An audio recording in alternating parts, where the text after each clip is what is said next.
Ish-drejtori i Agjencisë së Ushqimit dhe Veterinarisë Zoran Atanasov mori një kallëzim penal nga Ministria e Punëve të Brendshme për shpërdorim detyre dhe përvetësim në shërbim. Sipas kallëzimit, i cili përfshin edhe zëvendësin e tij në atë kohë, Firuz Mehmet, si dhe 5 punonjës të tjerë të agjencisë, Atanasov ka dëmtuar buxhetin e institucionit me mbi 1.000 euro, duke rritur në mënyrë të paligjshme mëditjet e tij të udhëtimit me ndihmën e të tjerëve.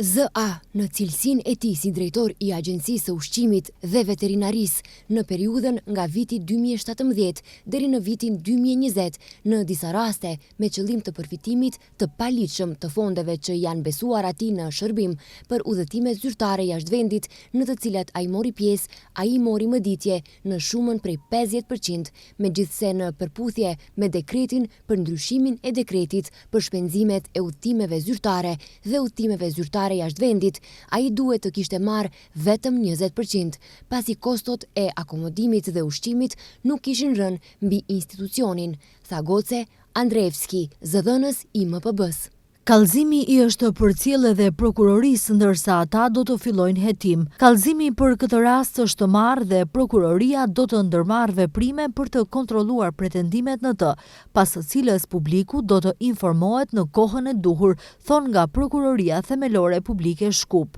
Nga Agjencia e Ushqimit dhe Veterinarisë thanë se në interes të hetimit ata nuk do të komentojnë asgjë, por njoftuan se së shpejti do të dilnin me një qëndrim nëse agjencia do të kryente një hetim të brendshëm për keqpërdorime të tjera të mundshme të fondeve të destinuara për udhëtime pune jashtë vendit.